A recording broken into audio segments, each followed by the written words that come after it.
Hey, Malcolm Reed here from How to Barbecue Right. Today I'm hanging out at Mossy Oak here in West Point.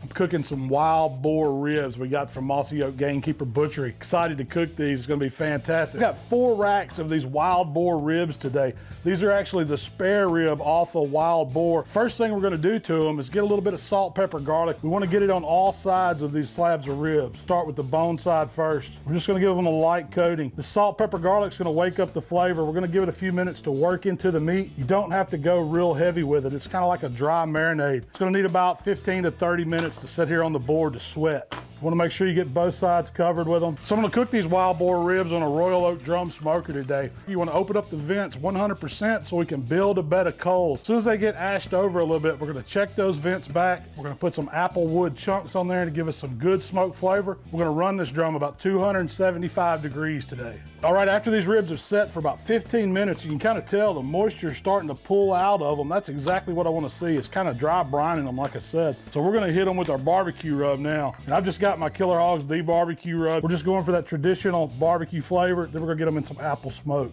We want to build a bark on it, but we want the flavor of this wild boar to shine. That's what's so special about it. It's got a real rich, real meaty flavor. It's delicious pork flavor, the way God intended it. Already looking good. We're just gonna let them sit here on the cutting board while that drum smoker comes up to temp. We're ready to get these ribs on.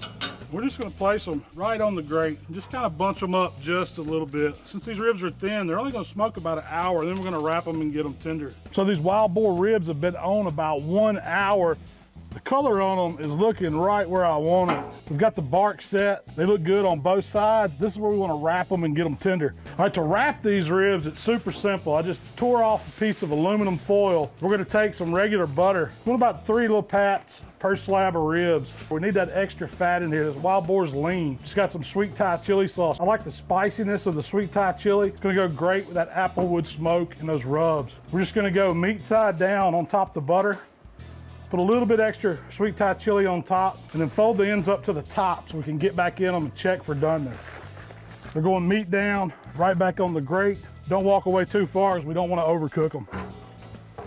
So these ribs have been on about 45 minutes. This is the point where I want to get my thermopin and check them. Right away, I've got good drawback. Butter's melted, it's sizzling in there. I love that drawback, that is beautiful.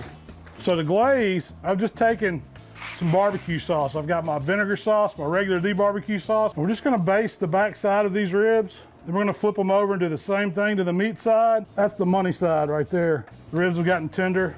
We're just gonna glaze this top side. We're gonna take this rack right back to the pit. It's only gonna take 10, 15 minutes for this sauce to glaze, caramelize down. All right, it's been about 10 minutes. Check it out. The mahogany color to the top, sizzling. Sauce is caramelized a little bit, and this is what they're supposed to look like. I mean, we've got drawback, got beautiful color. You can see the smoke ring on it. Applewood did its job. They're cooked perfect. They still got a lot of moisture to them. So you know I gotta try one. I'm just gonna take that bone out and get right in here on it. It's rich, got a ton of flavor. Tastes different than your standard pork ribs. Mighty good eating.